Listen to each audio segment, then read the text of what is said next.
स्वागत है एक बार फिर से आप सभी का एग्ज़ाम गुरुजी भाई अरविंद सर यूट्यूब चैनल में। इस वीडियो में हम बात करेंगे यूपी पुलिस भर्ती 2023 के जीके प्लस साइंस के इंपॉर्टेंट क्वेश्चंस के बारे में। ये क्लास जो है गाइस, ये असिस्टेंट ऑपरेटर या हेड ऑपरेटर या फिर अगर आप रेडियो ऑपरेटर की तैयारी कर रहे हैं तो उसके लिए क्लास काफ़ी ज़्यादा इंपॉर्टेंट है। इसमें सिलेक्शन वाले इंपॉर्टेंट क्वेश्चंस दिए गए हैं जो आपके एग्जाम में आपकी मदद करेंगे। चलिए बिना किसी देरी के आज के इस बेहतरीन क्लास की शुरुआत करते हैं, लेकिन उससे पहले निवेदन है कि अगर आपको हमारी मेहनत अच्छी लगती है तो प्लीज़ चैनल को सब्सक्राइब जरूर कर लीजिएगा, क्योंकि मेहनत जी जान शिद्दत हम आपके लिए लगा रहे हैं, कीमती समय आपके लिए खर्च करें, तो इतनी जिम्मेदारी आपकी बनती है कि आप अपना फ़र्ज निभाएं। और एक बात आपको और बता दें, आप सभी के लिए सामान्य ज्ञान के 5 अध्याय प्लस क्वेश्चंस की ई बुक लॉन्च की गई है। इस ई बुक में यूपी पुलिस रेडियो ऑपरेटर को सबसे ज़्यादा टारगेट किया गया है। सबसे ज़्यादा प्रायोरिटी जो है ये यूपी पुलिस रेडियो ऑपरेटर को ही दी गई है।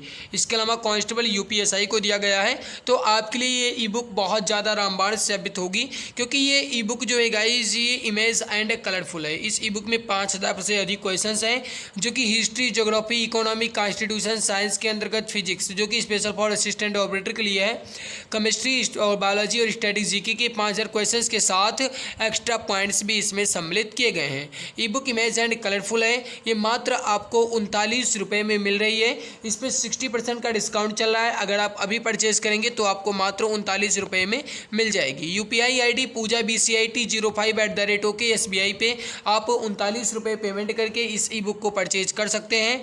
या फिर गाइज आप व्हाट्सएप नंबर 8948667652 पे व्हाट्सएप करके यहाँ से भी आप जानकारी ले सकते हैं और यहाँ से भी आप परचेज कर सकते हैं। ठीक है, तो 8948667652 पे व्हाट्सएप करके अन्य जानकारी ले लीजिएगा। अब चलिए गाइज शुरू करते हैं आज के इस बेहतरीन क्लास को। और थोड़ी सी हमारी क्लास लंबी होगी, लगभग ये 50-51 मिनट के लगभग क्लास हो जाएगी, क्योंकि इसमें जीके के बहुत ज़्यादा क्वेश्चंस कंप्लीट करेंगे, साथ में साइंस भी इसी में मैंने इंक्लूड कर लिया है। ठीक है, तो चलिए शुरू करते हैं। कि ज़िंदगी संवारने को तो ज़िंदगी पड़ी है, लेकिन वो लम्हा संवार लो। वो गाइस आपके पास समय बहुत कीमती है, जहाँ पर आपकी ज़िंदगी खड़ी है, जहाँ पर आपकी वर्दी का गाइस जो आपका टारगेट है उसे पूरे करने का गाइस आपके पास समय है, उसको आपको संवारना होगा। इसीलिए मेरे प्यारे भाई यहाँ पर लिखा गया है। अब आप सब प्यारे भाई बहन समझ गए होंगे, आप सब समझदार तो हैं ही इतने। तो अब आइए मेरे प्यारे भाई बेहतरीन क्लास की शुरुआत करते हैं, बढ़ते हैं क्वेश्चन की तरफ।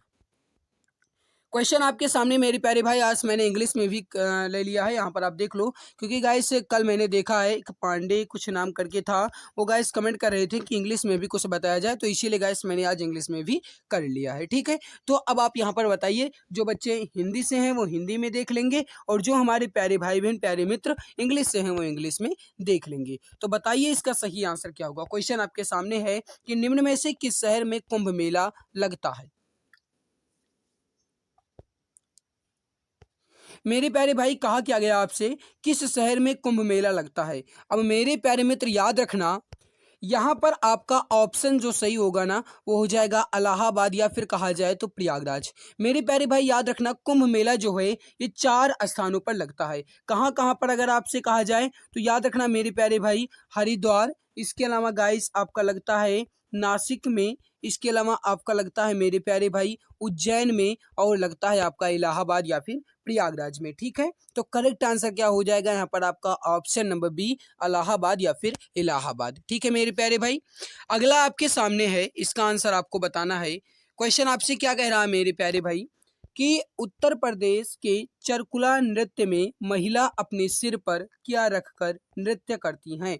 इसका आंसर आप सबको बताना है। The Charkula dance from of Uttar Pradesh has the women dancing with what placed on her head. इसका आंसर आप सब प्यारे भाई बहन बताएंगे। मेरे प्यारे भाई जो चरकुला नृत्य है ना, ये गाइस जो है ये ब्रजवासियों के द्वारा किया जाता है। और याद रखना मेरे प्यारे भाई, इस चरकुला नृत्य को घड़ा नृत्य के नाम से भी जाना जाता है। ठीक है, इस चरकुला नृत्य को घड़ा नृत्य के नाम से भी जाना जाता है। और जो गाइस महिलाएं हैं ये अपने सिर पर गाइस 7 घड़े के ऊपर, मेरे प्यारे भाई याद रखना, 7 घड़े के ऊपर तेल के दीपक रखते हैं। ठीक है, तेल से भरे दीपक रखते हैं 7 घड़े के ऊपर, और गाइस फिर नृत्य करती हैं, और इस नृत्य को चरकुला नृत्य कहते हैं। और इस चरकुला नृत्य का एक और नाम है जिन्हें हम जानते हैं घड़ा नृत्य के नाम से। ठीक है, अगला आपके सामने है क्वेश्चन नंबर 83। उत्तर प्रदेश में कुल कितने जिले हैं। इसका आंसर आप सभी प्यारे भाई बहन प्यारे मित्र यहाँ पर बताएंगे कि उत्तर प्रदेश में कुल कितने जिले हैं। अब गाइज इतना सिंपल क्वेश्चन आपसे पूछा गया, देखते हैं कि कौन हमारे प्यारे भाई जानते नहीं हैं। मेरे प्यारे मित्र आप सब जानते होंगे उत्तर प्रदेश में कुल मिलाकर के 75 जिले हैं। अगर कहा जाए गाइस कि क्षेत्रफल की दृष्टि से सबसे बड़ा जिला कौन सा है, मेरे प्यारे भाई याद रखना, अगर कहा जाए आपसे क्षेत्रफल की दृष्टि से, तो याद रखना क्षेत्रफल की दृष्टि से सबसे बड़ा जिला हो जाएगा, वो हो जाएगा लखीमपुर खीरी। ठीक है, सबसे बड़ा जिला कौन सा हो जाएगा, लखीमपुर खीरी। और सबसे छोटा जिला हो जाएगा वो हो जाएगा संत रविदास नगर। मेरे प्यारे भाई संत रविदास नगर जो है ये क्षेत्रफल की दृष्टि से सबसे छोटा जिला हो जाएगा। वहीं अगर जनसंख्या की दृष्टि से बात की जाए हमारे प्यारे भाई याद रखना, जनसंख्या की दृष्टि तो सबसे बड़ा जिला हो जाएगा जनसंख्या की दृष्टि से इलाहाबाद या फिर प्रयागराज, और सबसे छोटा हो जाएगा गाइस जनसंख्या की दृष्टि से वो हो जाएगा महोबा। ठीक है, तो ये चारों गाइस आप फैक्ट याद रखना, आपसे ये भी पूछा जा सकता है। अगला मेरे प्यारे भाई कि अलीगढ़ के लिए प्रसिद्ध है। अब आपको यहाँ पर बताना है हमारे प्यारे भाई कि अलीगढ़ के लिए यहाँ पर कौन सा प्रसिद्ध हो जाएगा। गाइज आप सब समझते होंगे कि अलीगढ़ को हम ताला नगरी के नाम से भी जानते हैं। तो जो भी हमारे प्यारे भाई बहन प्यारे मित्र यहाँ पर बता रहे हैं कि तालों के लिए प्रसिद्ध है, बिल्कुल करेक्ट आंसर हो जाएगा यहाँ पर आपका ऑप्शन नंबर डी। अलीगढ़ जो है हमारे प्यारे भाई ये किसके लिए प्रसिद्ध है, तो ये तालों के लिए प्रसिद्ध है, इसीलिए इसे हम ताला नगरी के नाम से भी जानते हैं। कहने का मतलब है हमारे प्यारे भाई यहाँ पर जो भी बता रहे हैं ऑप्शन नंबर डी बिल्कुल करेक्ट आंसर हो जाएगा, बिल्कुल परफेक्ट आंसर आपका हो जाएगा। नेक्स्ट क्वेश्चन आपके सामने है मेरे प्यारे भाई। क्वेश्चन आपसे क्या कह रहा है कि वेयर इज दी, यहाँ पर मैं आपको दिखा दूं हिंदी, पहले आप इसे देख लो। Where is the chikankari form of handicraft mainly practised. मेरे प्यारे भाई ये क्वेश्चन आपसे कहा गया कि हस्तशिल्प के अंतर्गत आने वाली चिकनकारी का कार्य मुख्य रूप से कहाँ किया जाता है। मेरे प्यारे भाई हस्तशिल्प के अंतर्गत आने वाली जो चिकनकारी का कार्य है ये मुख्य रूप से कहाँ किया जाता है, आपसे ये पूछा गया है।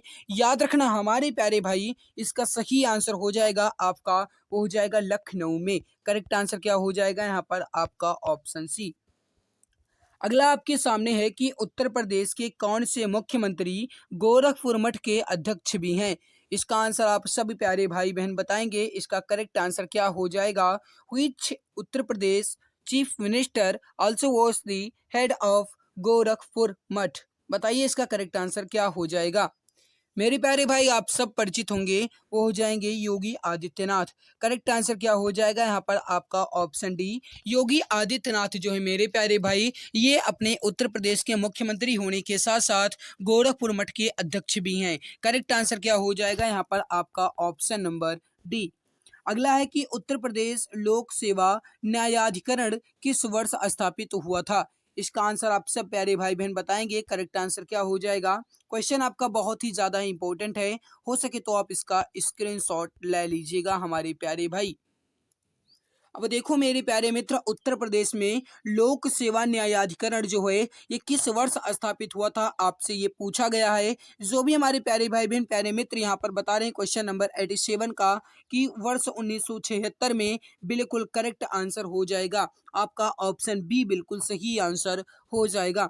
अगला है हमारे प्यारे भाई, इसका आंसर आप सबको बताना है। असहयोग आंदोलन जो है ये कब वापस लिया गया। इसका आंसर आप सभी प्यारे भाई बहन बताएंगे कि असहयोग आंदोलन जो है ये कब वापस लिया गया।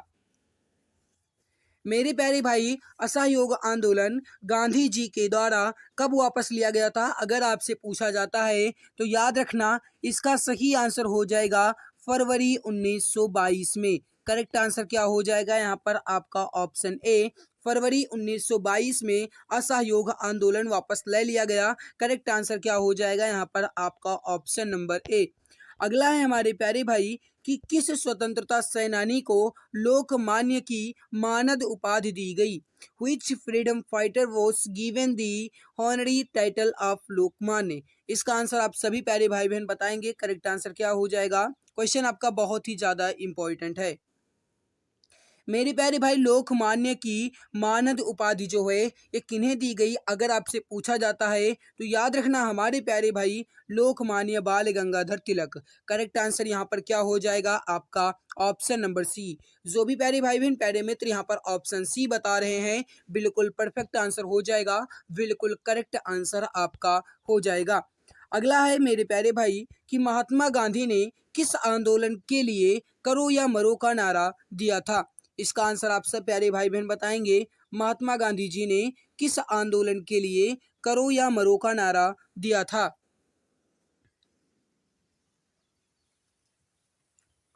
मेरे प्यारे भाई इसका सही आंसर हो जाएगा क्वेश्चन नंबर 90 का। जो भी प्यारे भाई बहन यहाँ पर बता रहे हैं कि भारत छोड़ो आंदोलन के समय, मेरे प्यारे भाई याद रखना भारत छोड़ो आंदोलन की जो शुरुआत हुई थी ये कब हुई थी? तो मेरे प्यारे भाई 9 अगस्त 1942 में। कब इसकी शुरुआत हुई? 9 अगस्त 1942 में। और इसी आंदोलन के समय महात्मा गांधी जी ने करो या मरो का नारा दिया था। करेक्ट आंसर क्या हो जाएगा यहाँ पर आपका? Option B. अगला है मेरे प्यारे भाई क्वेश्चन आपसे क्या कह रहा है कि महात्मा गांधी अराइव्ड इन, फिर आपको डैश दिया गया है, south Africa about of the stamp ship SS safari. कहने का मतलब हमारे प्यारे भाई कि महात्मा गांधी भाप से चलने वाले जहाज एसएस सफारी द्वारा दक्षिण अफ्रीका में कहाँ पहुंचे थे?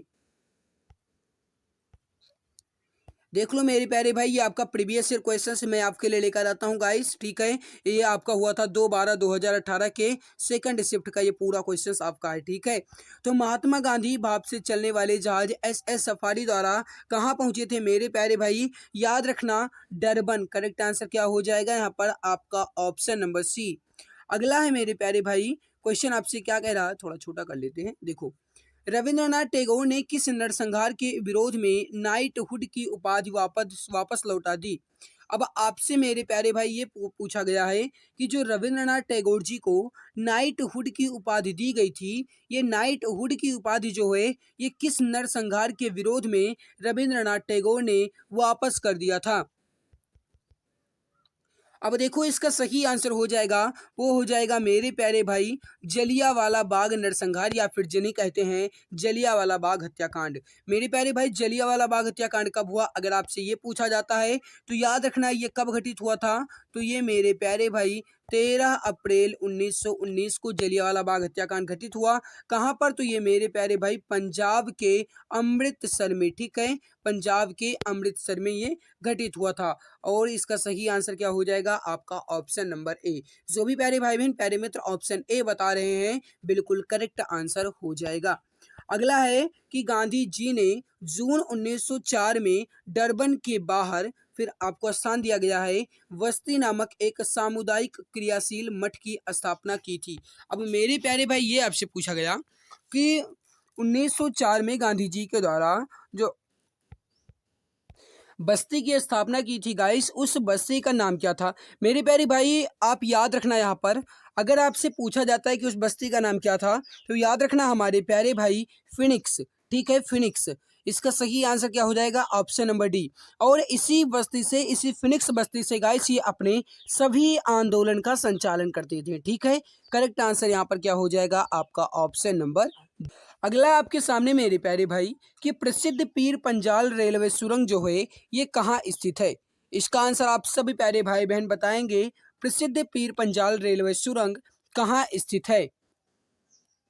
मेरे प्यारे भाई इस पीर पंजाल रेलवे सुरंग को गाइस जो है इसको हम बनिहाल रेलवे टनल के नाम से भी जानते हैं। इसका एक और अन्य नाम क्या है? Banihal railway tunnel. और मेरे प्यारे भाई ये कहाँ है अगर आपसे पूछा जाता है तो याद रखना कहाँ पर है? जम्मू एंड कश्मीर या फिर जम्मू और कश्मीर में। करेक्ट आंसर क्या हो जाएगा यहाँ पर आपका? Option number B. जो भी प्यारे भाई बहन प्यारे मित्र यहाँ पर ऑप्शन बी बता रहे हैं बिल्कुल परफेक्ट आंसर हो जाएगा। मेरे प्यारे मित्र अगर आपको हमारी मेहनत अच्छी लगती है तो एक बार सभी प्यारे भाई बहन पहले अब क्लास को दिल से लाइक कर दो, उसके बाद ही आगे आप क्लास को देखो।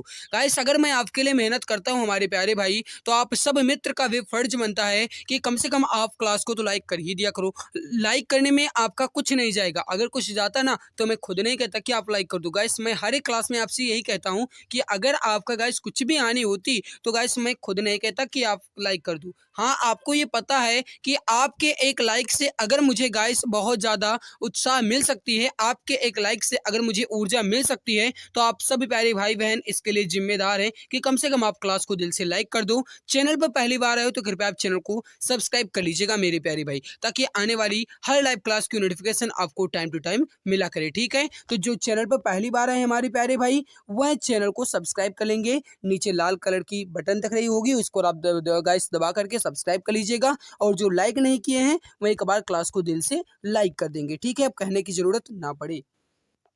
अगला है मेरे प्यारे भाई कि भारत की सीमाएं कितने देशों से लगती हैं। अब इसका आंसर कौन नहीं जानता होगा। अब देखो गाइस, इसका आंसर कौन नहीं जानता होगा मतलब सभी जानते होंगे। देखो, भारत की सीमाएं कितने देशों से लगती हैं मेरे प्यारे भाई, 7 देशों से लगती हैं। अगर आपसे पूछा जाए कौन कौन से हो जाएंगे तो मेरे प्यारे भाई वह हो जाएगा आपका पाकिस्तान। ठीक है, मैं बोल रहा हूँ ध्यान से सुनिए, लिखेंगे नहीं। ये हो जाएगा आपका पाकिस्तान, वो हो जाएगा आपका बांग्लादेश, फिर हो जाएगा चीन, हो जाएगा भूटान, और मेरे प्यारे भाई हो जाएगा म्यांमार, और हो जाएगा नेपाल। ठीक है, ये जो है गाइस ये 7 ऐसे देश हैं मेरे प्यारे भाई जो भारत की सीमाओं से लगते हैं। करेक्ट आंसर क्या हो जाएगा यहाँ पर आपका ऑप्शन नंबर सी। शायद अफगानिस्तान मैंने नहीं बताया तो अफगानिस्तान यहाँ पर आपका हो जाएगा। ठीक है, ऑप्शन नंबर सी आपका बिल्कुल सही आंसर हो जाएगा। अगला है मेरे प्यारे भाई कि मानसर और डूंगरपुर और चूरू, नारलाई शहर जो हैं ये भारत के किस राज्य में हैं। अब मेरे प्यारे भाई ये जो लिखा गया है ना, मानसर, डूंगरपुर, चूरू, नरलाई, ये सब कहाँ के हैं, राजस्थान के हैं। करेक्ट आंसर क्या हो जाएगा यहाँ पर आपका ऑप्शन सी। अगला है आपके सामने कि त्रिपुरा जो है ये अपने उत्तर, दक्षिण और पश्चिम में किस देश से घिरा हुआ है। त्रिपुरा यानी कि 3 ओर से घिरा हुआ है मेरे प्यारे भाई। ठीक है, अब आप तो लगभग इसे जानते ही होंगे, और बताइए इसका परफेक्ट आंसर क्या हो जाएगा। देखो, त्रिपुरा जो है मेरे प्यारे भाई ये किससे घिरा हुआ है, बांग्लादेश से। करेक्ट आंसर यहाँ पर आपका क्या हो जाएगा, ऑप्शन डी।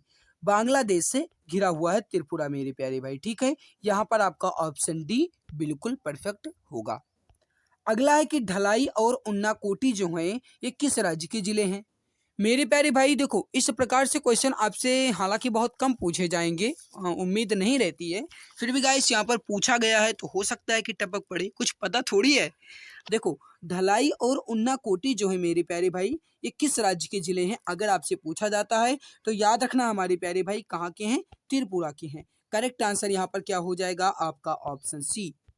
अगला आपके सामने है कि पोर्ट ब्लेयर की राजधानी है। मैंने क्लास के स्टार्टिंग में ही आप सबको बता दिया था कि आज की क्लास जो है मेरे प्यारे भाई थोड़ी लंबी होगी, क्योंकि आज की इस क्लास में मैंने क्वेश्चन की संख्या ज़्यादा कर लिया है। क्योंकि गाइस मैं पिछले 2 दिन से गाइस आपकी बहुत ही कम देर की क्लास ले रहा था और हमारे पास टाइम बिल्कुल भी नहीं था, तो आज हमारे पास टाइम थोड़ा था गाइस अधिक था, तो इसीलिए मैंने सोचा कि आपके क्वेश्चन ज़्यादा ले लिए जाएँ। ठीक है, तो पोर्ट ब्लेयर की राजधानी मेरे प्यारे भाई, पोर्ट ब्लेयर की राजधानी जो है गाइस ये जो है ये किसकी राजधानी है मेरे प्यारे भाई, इसका सही आंसर हो जाएगा आपका, हो जाएगा अंडमान और निकोबार द्वीप समूह की। ठीक है, अब मेरे प्यारे भाई देखो यहाँ पर दादरा और नागर हवेली, इसकी जो गाइस अगर आपसे पूछा जाए राजधानी तो इसकी राजधानी हो जाती है सिलवासा।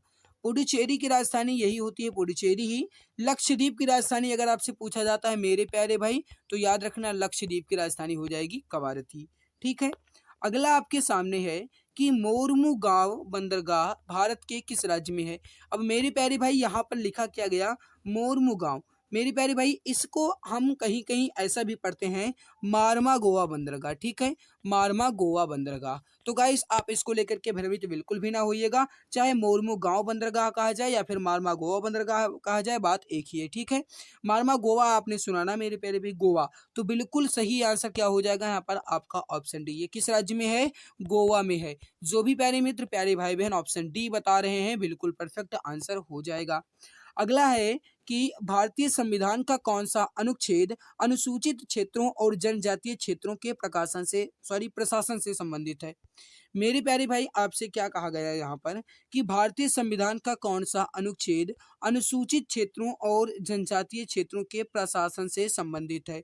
सही आंसर जो होगा ना मेरे प्यारे भाई वह यहाँ पर क्या हो जाएगा आपका, वो हो जाएगा आर्टिकल 244 या फिर अनुच्छेद 244 के अंतर्गत इसका संबंध है।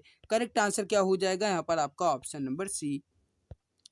अगला है कि भारतीय संविधान का कौन सा अनुच्छेद यह कहता है कि प्रधानमंत्री की नियुक्ति राष्ट्रपति द्वारा की जाएगी।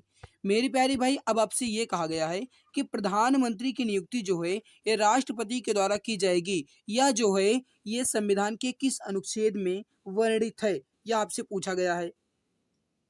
मेरे प्यारे भाई याद रखना ये हो जाएगा आपका आर्टिकल 75 के फर्स्ट के अंतर्गत। ठीक है, आर्टिकल 75 के फर्स्ट, यहाँ पर फर्स्ट भी होना चाहिए। तो आर्टिकल 75 या फिर अनुच्छेद 75 के फर्स्ट के अंतर्गत गाइस ये कहा जाता है कि प्रधानमंत्री की नियुक्ति जो है ये राष्ट्रपति के द्वारा की जाएगी। जो भी प्यारे भाई बहन प्यारे मित्र यहाँ पर ऑप्शन सी बता रहे हैं बिल्कुल सही आंसर हो जाएगा। मेरे प्यारे भाई अगर आप पूरी जान के साथ पढ़ाई कर रहे हो ना, देखो आप बोरिंग बिल्कुल भी महसूस ना करो। आप ये समझो मेरे प्यारे भाई कि अगर मैं ये 3 महीना, आपसे मैं रिक्वेस्ट करता हूँ अगर आप ये 3 महीना मुझे दे दो ना, मैं दावे के साथ कहता हूँ कि आपका गाइस सिलेक्शन में करवा कर ही रहूँगा। क्योंकि मैंने भी ठाना है कि जो भी प्यारे भाई बहन हमारे साथ जुड़े हैं ना, मैं उनके लिए जितनी भी कोशिश कर सकता हूँ हर संभव कोशिश करूँगा। हालांकि गाइस हमारे पास टाइम मैनेजमेंट की कमी बहुत है, फिर भी गाइस मैं आपकी डेली क्लास लेता हूँ। आपने देखा होगा मैं आपकी डेली क्लास लेता हूँ, इसका कुछ कारण भी है। इसका मेन जो कारण है ना वो ये है गाइस कि डेली क्लास लेने का वो मुख्य है कि इसका एक ही मकसद है, आप सबको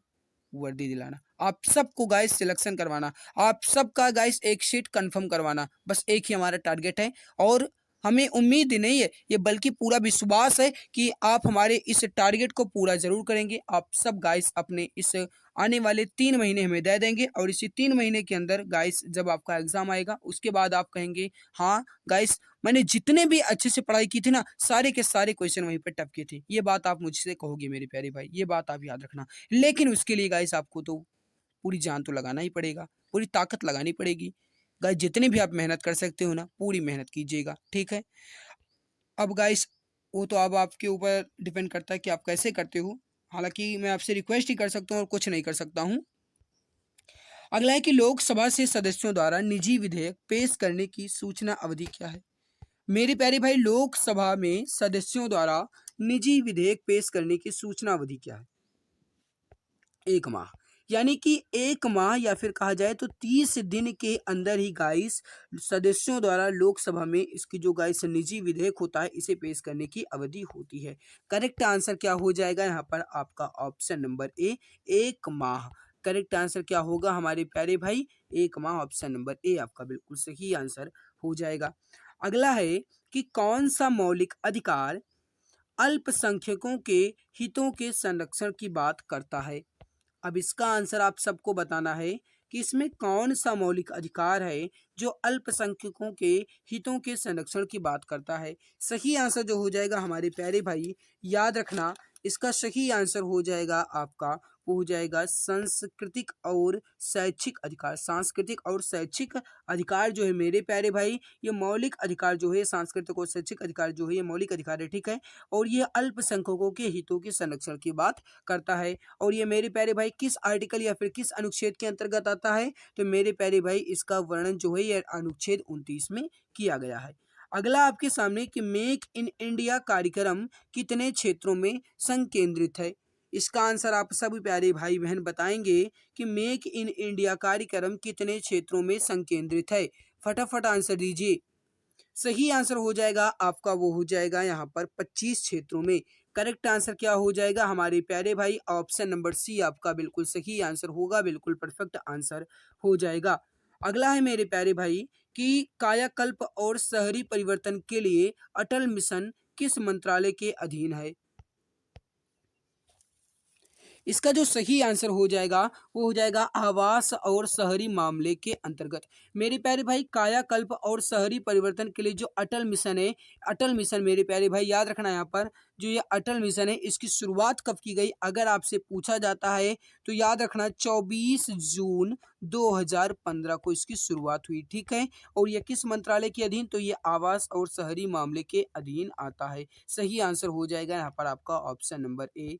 अगला है कि कोयम्बटूर को दक्षिण भारत का मैनचेस्टर क्यों कहा जाता है। कोयम्बटूर, कोयम्बटूर जो है मेरे प्यारे भाई ये कहाँ पर पड़ता है अगर आपसे पूछा जाता है तो याद रखना तमिलनाडु में। ठीक है, और कोयम्बटूर को दक्षिण भारत का मैनचेस्टर इसलिए कहा जाता है हमारे प्यारे भाई, याद रखना क्योंकि इसमें कपास के उद्योग अधिक होते हैं। ठीक है, तो इसके कपास उद्योग के कारण ही कोयम्बटूर को दक्षिण भारत का मैनचेस्टर कहा जाता है। यहाँ पर आपका ऑप्शन नंबर बी बिल्कुल सही आंसर हो जाएगा। जो भी प्यारे भाई बहन प्यारे मित्र यहाँ पर ऑप्शन बी बता रहे हैं बिल्कुल सही आंसर होगा। अगला है कि स्टार्टअप इंडिया योजना उन संस्थाओं पर लागू होती है जिनके पिछले वर्ष का वार्षिक कारोबार डैश से अधिक नहीं होता। मेरी प्यारी भाई स्टार्टअप योजना जो है मेरे प्यारे भाई ये किस संस्थाओं पर लागू होती है, और गाइस अगर वो लागू होती है तो उसका गाइस जो मतलब गाइस लागत है वो कैसी होनी चाहिए। देखो इसका सही आंसर हो जाएगा 25 करोड़ से अधिक। अगर नहीं होता है तो स्टार्टअप योजना उन संस्थाओं पर लागू हो जाएगी। ठीक है, कहने का मतलब है हमारे प्यारे भाई प्यारे मित्र यहाँ पर आपका ऑप्शन डी बिल्कुल सही आंसर हो जाएगा। अगला है कि when was the Make in India initiative formally introduced by prime minister Modi at Vigyan Bhavan new Delhi. कहने का मतलब है मेरे प्यारे भाई कि विज्ञान भवन नई दिल्ली में प्रधानमंत्री मोदी द्वारा औपचारिक रूप से मेक इन इंडिया पहल की शुरुआत जो है ये कब हुई थी। मेरे प्यारे भाई मेक इन इंडिया पहल की शुरुआत प्रधानमंत्री नरेंद्र मोदी के द्वारा की गई। कब की गई अगर आपसे पूछा जाता है तो याद रखना हमारे प्यारे भाई इसका जो सही आंसर हो जाएगा आपका वो हो जाएगा 25 सितंबर 2014 से। करेक्ट आंसर यहाँ पर हो जाएगा आपका ऑप्शन नंबर बी। जो भी प्यारे भाई बहन प्यारे मित्र यहाँ पर ऑप्शन बी बता रहे हैं बिल्कुल सही आंसर होगा, बिल्कुल परफेक्ट आंसर आपका हो जाएगा।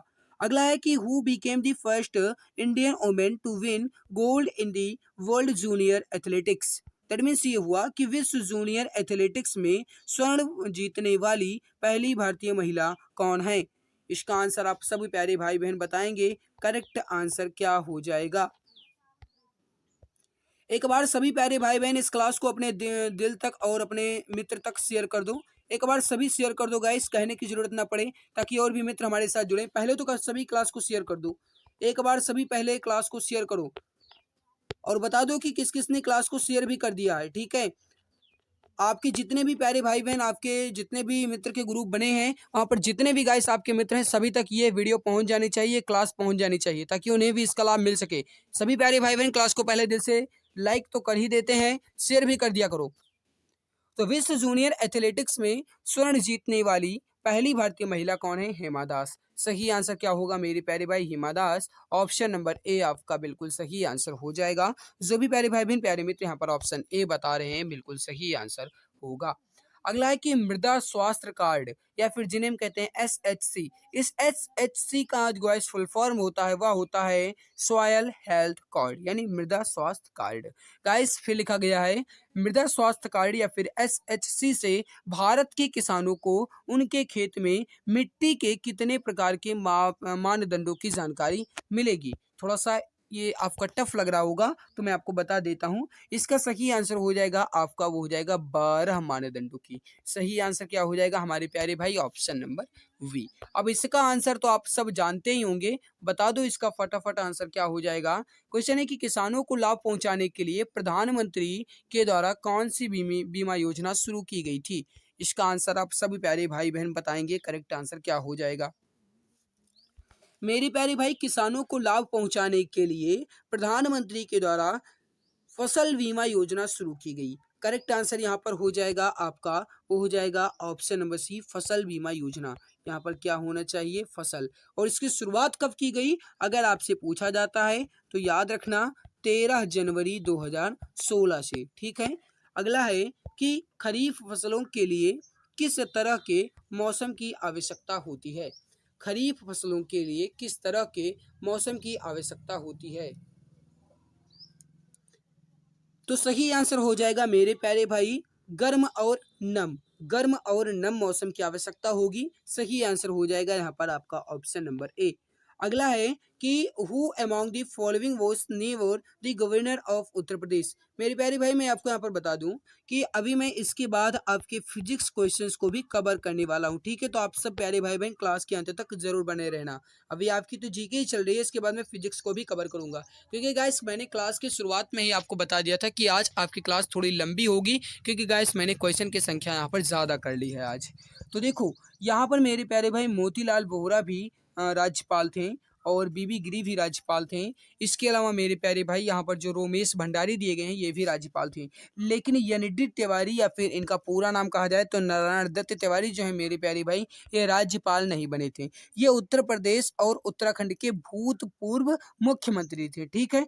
ये गाइस जो हैं एन.डी. तिवारी जो हैं ये उत्तर प्रदेश और उत्तराखंड के भूतपूर्व यानी कि गाइस पहले के मुख्यमंत्री थे। राज्यपाल एक बार भी नहीं बने हैं ये और ये बने हैं, ठीक है। ऑप्शन नंबर ए आपका यहाँ पर बिल्कुल सही आंसर हो जाएगा। अगला है मेरे प्यारे भाई कि भारतीय जनता पार्टी की स्थापना जो है ये किस वर्ष में की गई थी। इसका आंसर आप सभी प्यारे भाई बहन बताएंगे। करेक्ट आंसर क्या हो जाएगा, भारतीय जनता पार्टी की स्थापना किस वर्ष की गई थी।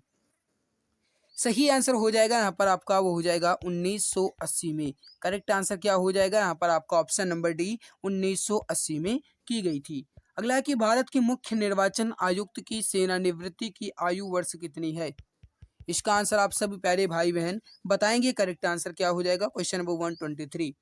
मेरे प्यारे भाई इसका सही आंसर हो जाएगा वो हो जाएगा इनके सेवानिवृत्ति की आयु वर्ष जो है ये कितनी है, 65 वर्ष है। जो भी प्यारे भाई बहन प्यारे मित्र यहाँ पर ऑप्शन बी बता रहे हैं बिल्कुल सही आंसर हो जाएगा।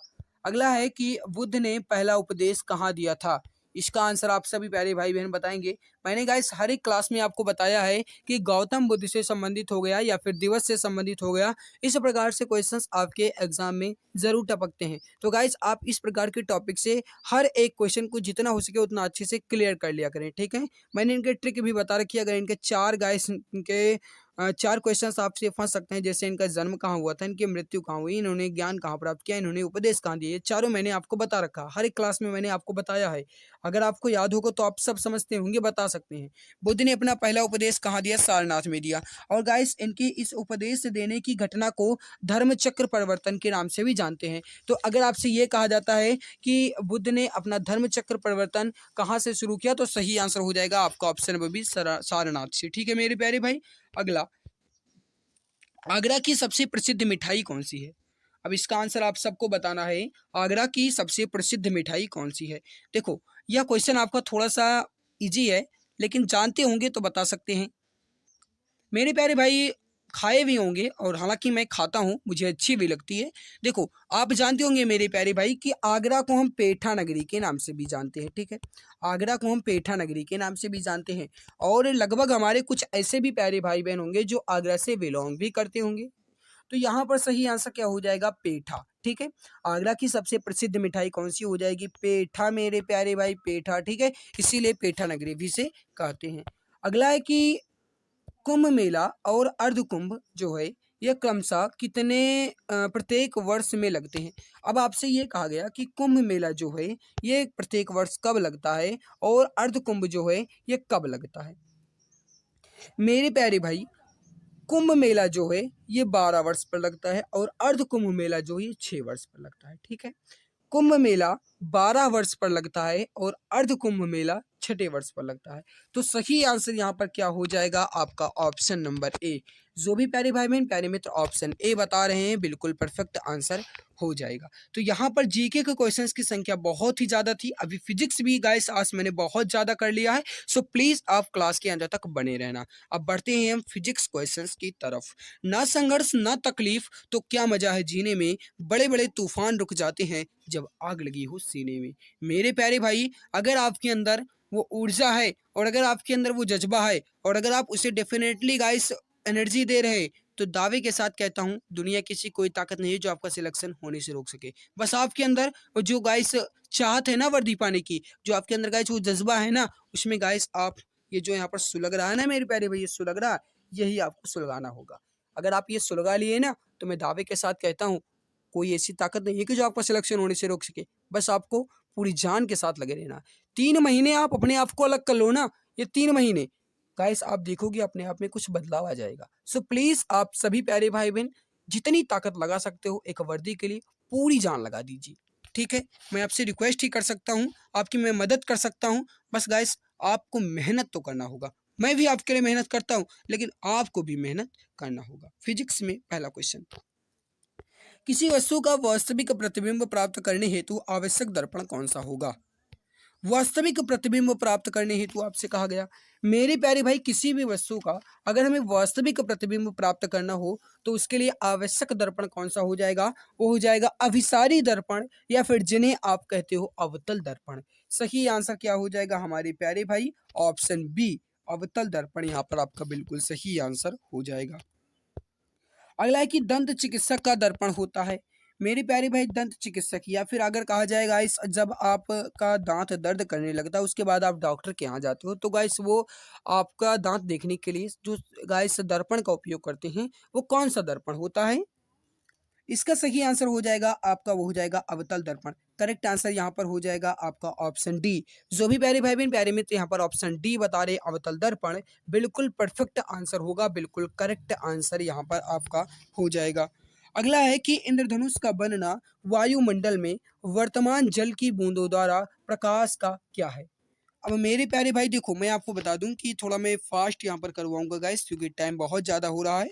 तो देखो इंद्रधनुष का बनना जो है ये वायुमंडल में गाइस जल का परिक्षेपण व पूर्ण आंतरिक परावर्तन इन दोनों के कारण होता है। सही आंसर क्या हो जाएगा आपका? Option number D. जो भी प्यारे भाई बहन प्यारे मित्र यहाँ पर ऑप्शन डी बता रहे हैं बिल्कुल सही आंसर हो जाएगा। अगला है कि कांच जो है ये प्रिज्म से होकर श्वेत प्रकाश के गुजरने पर यह वर्णों में बिखर जाता है, क्यों? मेरे प्यारे भाई ये विक्षेपण के दौरान होता है, ठीक है। और अगर आपसे यहाँ पर ये पूछा जाए कि कांच का जो प्रिज्म होता है मेरे प्यारे भाई, कांच का जो प्रिज्म होता है ये श्वेत प्रकाश के गुजरने पर एक यह वर्णों में बिखर जाता है यानी कई रंगों में विभक्त हो जाता है। और ये गाइस जो है ये हो जाएगा भिन्न वर्ण का प्रकाश कांच में भिन्न वेग से गमन करता है। भिन्न वर्ण का प्रकाश कांच में भिन्न वेग से गमन करता है, इसी के कारण होता है। सही आंसर क्या हो जाएगा यहाँ पर आपका? Option B. अगला है कि एसआई इकाई में लेंस की शक्ति की इकाई क्या है?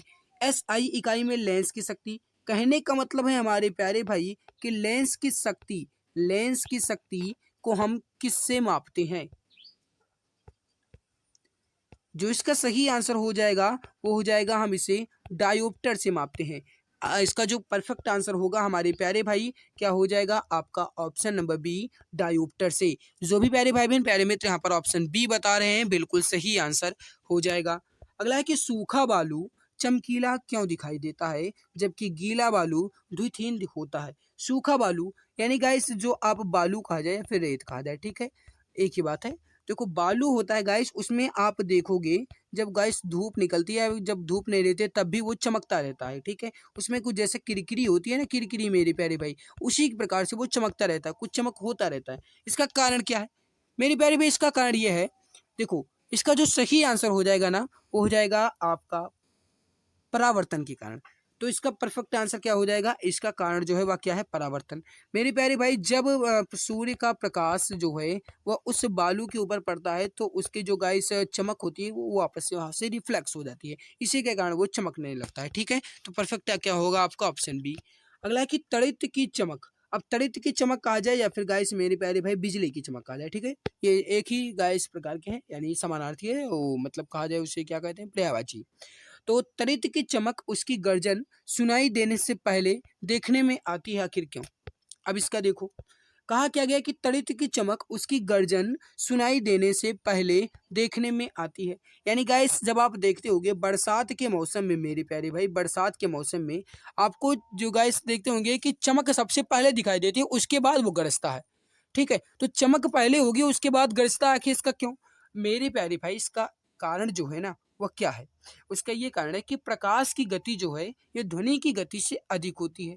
मेरे प्यारे भाई प्रकाश की गति ध्वनि की गति से अधिक होती है, इसी के कारण गाइस जो तड़ित या फिर बिजली की चमक जो है ये गाइस उसके गर्जन से पहले सुनाई देती है। सही आंसर क्या हो जाएगा आपका? Option number C. अगला है कि मछुआरे को तालाब के किनारे मछली को भाले से मारने की कोशिश में उसे क्या करना चाहिए? उसे सीधे मछली पर ध्यान ना ना ना ना इस प्रकार तो होगा नहीं।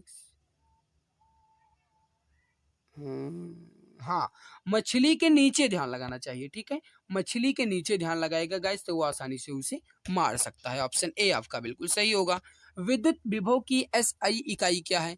मेरे प्यारे भाई, विद्युत विभव की एसआई इकाई क्या है, आपसे ये पूछा गया है। एक बार सभी प्यारे भाई बहन क्लास को दिल से लाइक कर दो, कहने की जरूरत ना पड़े। सभी प्यारे भाई बहन क्लास को लाइक कर दीजिए एक बार, फटाफट सभी प्यारे भाई बहन क्लास को लाइक कर दो। उसके बाद आप क्लास को देखो। अगर मैं आपके लिए मेहनत करता हूं तो आपका भी फर्ज बनता है कि कम से कम आप क्लास को तो लाइक कर ही दिया करो। सभी प्यारे भाई बहन क्लास को पहले लाइक कर दो। देखो, विद्युत विभव की एसआई इकाई क्या है मेरे प्यारे भाई, वो हो जाएगी आपकी वोल्ट। ऑप्शन नंबर बी आपका बिल्कुल सही आंसर हो जाएगा, ठीक है। यहाँ पर मेरे प्यारे भाई न्यूटन जो है ये बल का हो जाएगा, डाइन जो है मेरे प्यारे भाई ये बल का सीजीएस पद्धति में हो जाएगा, जूल जो होगा इस कार्य ऊर्जा या फिर ऊष्मा का हो जाएगा, ठीक है।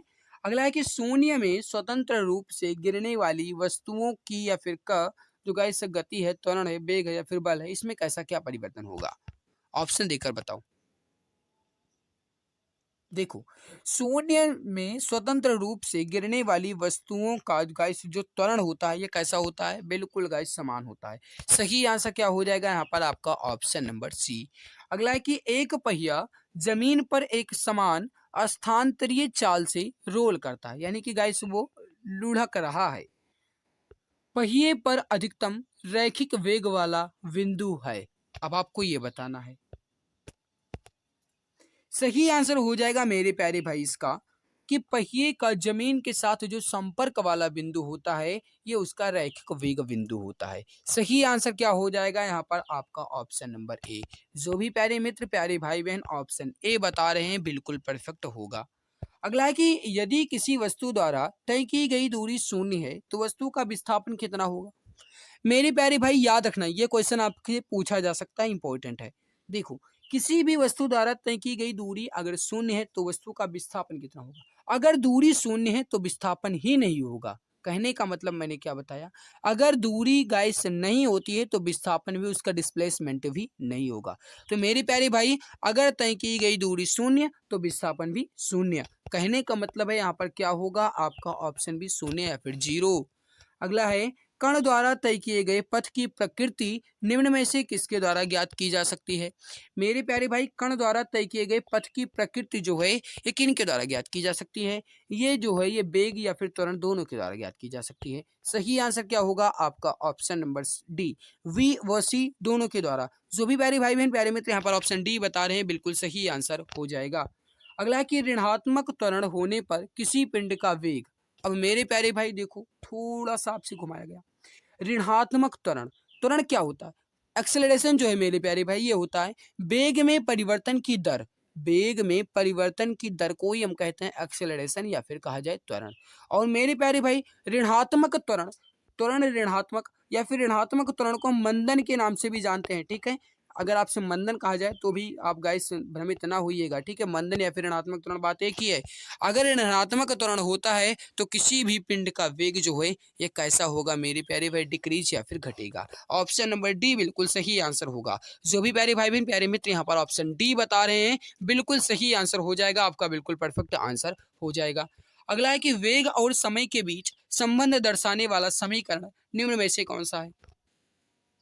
अब आप मेरे प्यारे भाई गति का जो पहला समीकरण होता है ना वो वेग और समय के बीच संबंध दर्शाता है। अब आप यहाँ पर ये समझो कि गति का पहला समीकरण यहाँ पर कौन सा है?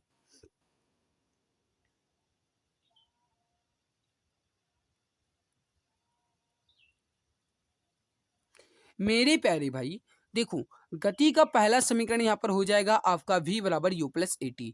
वी बराबर यू प्लस ए टी जो है मेरे प्यारे भाई ये गति का प्रथम या फिर फर्स्ट समीकरण होता है। और यह जो है मेरे प्यारे भाई यह वेग और समय के बीच संबंध दर्शाता है। सही आंसर क्या हो जाएगा यहाँ पर आपका? Option D. अगला कि बल युग्म का उदाहरण है। अब आपसे ये कहा गया कि इसमें बल युग्म का उदाहरण कौन सा है। मेरे प्यारे भाई बल युग्म जो है ना, ये गाइस जो है यह एक सदिश राशि है, ठीक है, ये भी आपसे पूछा जा सकता है। तो बल युग्म कौन सी राशि है, एक सदिश राशि है। और यहाँ पर नल खोलना कहा जाए, ढक्कन खोलना कहा जाए, गाड़ी का स्टीयरिंग घुमाना कहा जाए, ये सारे के सारे गाइस बल युग्म के ही उदाहरण दिए गए हैं। सही आंसर क्या होगा हमारे प्यारे भाई, ऑप्शन नंबर डी सभी। अगला है कि निम्नलिखित में से कौन सा पदार्थ भारी मशीनों में स्नेहक के रूप में प्रयुक्त किया जाता है। इसका आंसर आप सभी प्यारे भाई बहन बताएंगे। भारी मशीनों में स्नेहक के रूप में प्रयुक्त किया जाता है, यहाँ पर आपका हो जाएगा ग्रेफाइट। ये ग्रेफाइट जो है ना, ये कार्बन का एक अपर रूप होता है, ठीक है, ग्रेफाइट जो है ये कार्बन का एक अपर रूप होता है। जो भी प्यारे भाई बहन ऑप्शन डी बताए हैं बिल्कुल सही होगा। अगला है कि व्यवस्थित वस्तुओं की वो प्रवृत्ति जो उसे स्थिर या समान गति से गतिमान रहने के लिए प्रवृत्त करता है, क्या कहलाता है। देखो आज गाइस आपका जो क्यूज है ये नहीं होगा, ठीक है, कोई बच्चा ये नहीं कहेगा कि आज क्यूज होगी या नहीं। तो देखो आज आपकी क्यूज नहीं होगी, अब आपकी क्यूज कल होगी। कल आपकी क्यूज हुई थी, लेकिन मैंने देखा गाइस कि जो क्यूज बॉट होता है ना, वो गाइस कल बहुत ही ज़्यादा प्रॉब्लम कर रहा था, बीच बीच में क्यूज रुक ही जा रही थी। कई बार मैंने कोशिश भी की, और उसका कुछ कारण भी है गाइस, कुछ बच्चे बीच में फालतू टिप्पणी भी करते रहते हैं, तो इसी की वजह से गाइस क्यूज रुक भी जाती है। फिर भी मैं आप सबसे रिक्वेस्ट करता हूँ, और मैं उसका गाइस जो चैट सेक्शन है वो ऑफ कर दूँ, लेकिन इसका मैं एक रीज़न बता दूं आपको कि मैं इसलिए नहीं बंद करता हूँ, क्योंकि गाइस वो डिस्कशन ग्रुप है, उसमें कुछ बच्चों को अगर कोई भी डाउट है तो डिस्कस कर सकते हैं, इसीलिए मैं नहीं बंद करता हूँ। और आप सब उसमें डिस्कशन नहीं, पता नहीं कौन सा डिस्कशन करने लगते हो। तो मेरे प्यारे भाई क्यूज बॉट या फिर आप गाइस क्यूज करना चाहते हैं तो क्यूज चलते समय बीच में टिप्पणी ना करें। कोई भी प्यारे भाई बहन टेलीग्राम पर फालतू टिप्पणी ना करें। अगर कोई फालतू टिप्पणी करता दिखा मुझे तो मैं उसे ग्रुप से निकाल दूंगा। मैंने गाइस पिछले दिनों में 2-3 लोगों को निकाला भी है, मैंने देखा कि वो फालतू में टिप्पणियां करते रहते हैं। तो इसीलिए गाइस आपको डिस्कशन के लिए वो ग्रुप बनाया गया, तो आप सब वहाँ पर डिस्कशन ही करा करें। देखो व्यवस्थित वस्तुओं की वो प्रवृत्ति जो उसी स्थिर या समान गति से गतिमान रहने के लिए प्रवृत्ति करते हैं, क्या कहते हैं, उसे जड़त्व या फिर इनर्शिया कहते हैं। सही आंसर क्या हो जाएगा हमारे प्यारे भाई, आपका ऑप्शन नंबर ए।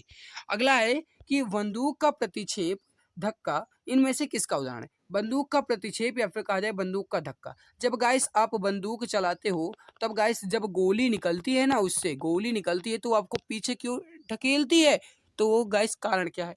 इसका सही आंसर होगा ना, वो हो जाएगा मेरे प्यारे भाई न्यूटन की गति का तृतीय नियम, यानी क्रिया प्रतिक्रिया का नियम, या फिर कहा जाए रैखिक संवेग संरक्षण का नियम। बात एक ही है। सही आंसर क्या हो जाएगा आपका, ऑप्शन नंबर डी। जो भी प्यारे भाई बहन प्यारे मित्र यहाँ पर ऑप्शन डी बता रहे हैं, बिल्कुल सही आंसर हो जाएगा। अब देखो ये थोड़ा लंबा चौड़ा क्वेश्चन आपको लग रहा होगा ना, बिल्कुल लंबा चौड़ा लग रहा है, लेकिन थोड़ा सा पढ़ो, पूरा आपका डाउट खत्म। जब कोई बंदूक चलाई जाती है तब वह गोली पर अग्रदेशिक बल लगाती है। गोली भी बंदूक पर समान तथा विपरीत प्रतिक्रिया बल लगाती है। इस घटना की व्याख्या किस सिद्धांत से की जाती है। अभी मैंने इसके ऊपर ही आपको बताया है। जब आप बंदूक चलाते हो, बंदूक जो है वो गोली पर गाइस अपना बल लगाएगी, और जो गोली है वो बंदूक पर अपना बल लगाएगी, यानी एक दूसरे के ऊपर विपरीत बल लगाते हैं। क्रिया प्रतिक्रिया का यहाँ पर कार्य हो रहा है।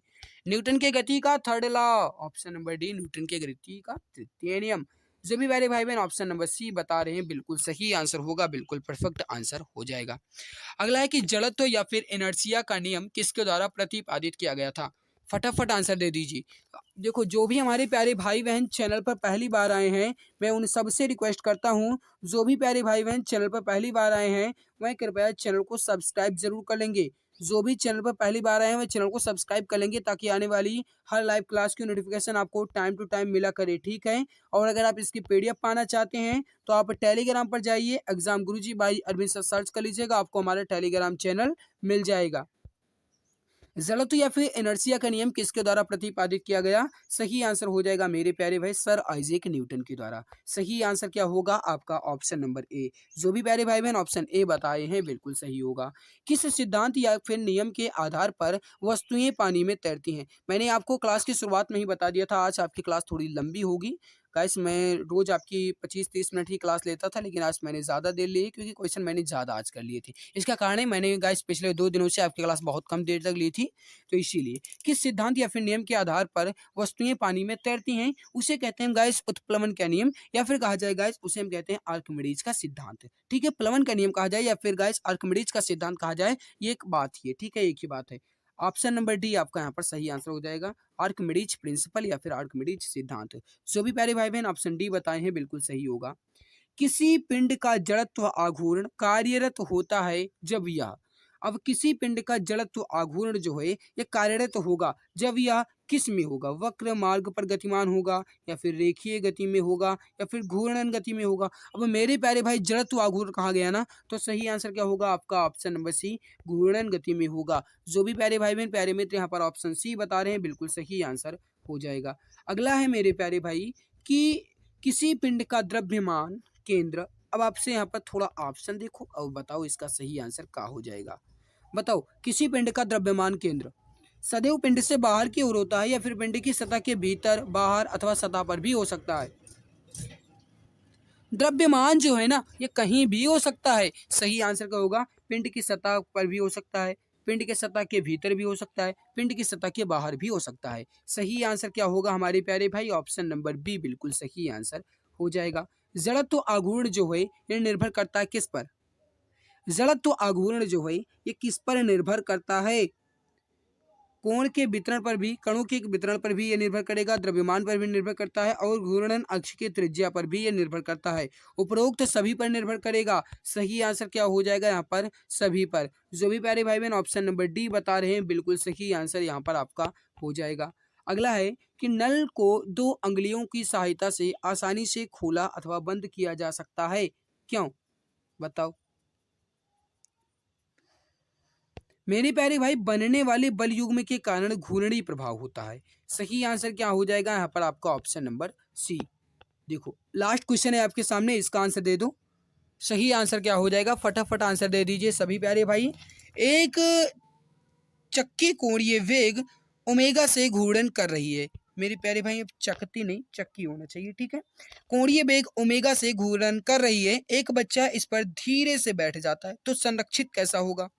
मेरे प्यारे भाई इसका संरक्षित कैसा हो जाएगा, वो हो जाएगा कोणीय संवेग। करेक्ट आंसर क्या हो जाएगा आपका ऑप्शन नंबर डी। जो भी प्यारे भाई बहन ऑप्शन डी बता रहे हैं बिल्कुल सही आंसर हो जाएगा। तो आई होप आप सभी को आज की हमारी ये बेहतरीन क्लास अच्छी लगी होगी। अगर अच्छी लगी है तो एक बार सभी प्यारे भाई बहन जो भी क्लास को अभी तक लाइक नहीं किए हैं वह क्लास को दिल से लाइक कर देंगे, और जो चैनल पर पहली बार आए हैं वह कृपया चैनल को सब्सक्राइब जरूर कर लेंगे। मेरे प्यारे भाई सब्सक्राइब करने से आपको ही बेनिफिट मिलने वाला है, आने वाली हर लाइव क्लास की नोटिफिकेशन टाइम टू टाइम आप सबको मिला करेगी। इसके अलावा वीडियो के नीचे कमेंट सेक्शन में ये कमेंट करके ज़रूर बताना आज की हमारी मेहनत आपको कैसी लगी, आपका आज का स्कोर कितना रहा। वीडियो के नीचे कमेंट सेक्शन में ये कमेंट करके ज़रूर बताना हमारे प्यारे भाई। लगभग गाइस मैंने इसमें 60-65 क्वेश्चन आपके लिए लाए थे, तो आप वीडियो के नीचे कमेंट सेक्शन में ये ज़रूर बताना कि आज का आपका स्कोर कितना रहा और हमारी मेहनत आपको कैसी लगी। अगर अच्छी लगी तो लाइक ज़रूर करना, ठीक है। चैनल पर पहली बार हो तो चैनल को सब्सक्राइब भी कर लेना। इसके पहले 7 बजे आपकी हिंदी की भी क्लास होती है। इस क्लास की पीडीएफ आपको टेलीग्राम पर मिल जाएगी, व्हाट्सएप ग्रुप पर भी मिल जाएगी, ठीक है। तो आज की इस बेहतरीन क्लास में बस इतना ही, मिलते हैं दूसरी नई क्लास में, तब तक के लिए बहुत बहुत नमस्कार। अब जी के विषय का डर हुआ पूरी तरह खत्म। जी हाँ, आप सभी के लिए 5000 प्लस क्वेश्चंस की ई बुक लॉन्च की जा चुकी है। इस ई बुक में आपको history, geography, economic, constitution, science के अंतर्गत फिजिक्स, केमिस्ट्री, बायोलॉजी और स्टैटिक जीके के 5000 प्लस क्वेश्चंस के साथ एक्स्ट्रा पॉइंट्स मिलेंगे। ये ई बुक आपको इमेज एंड कलरफुल मिलेगी ताकि आपको पढ़ने में मजा आए। इस ई बुक को आप मात्र 39 रुपये में परचेज कर सकते हैं, जिस पे 60% का डिस्काउंट चल रहा है। अगर आप अभी परचेज करेंगे तो आप मात्र 39 रुपये में खरीद सकते हैं। इसको खरीदने के लिए UPI ID पूजा BCI T05@OKSBI पर आपको मात्र 39 रुपये पे करना है, या फिर अन्य डिटेल्स आप व्हाट्सएप नंबर 8948667652 पे आप प्राप्त कर सकते हैं। यहाँ से भी आप परचेज कर सकते हैं। यह ई बुक आपको सभी एग्जाम्स में बहुत ज़्यादा हेल्प करेगी और आपको सिलेक्शन दिलाने में बहुत ज़्यादा मदद करेगी। बहुत बहुत धन्यवाद।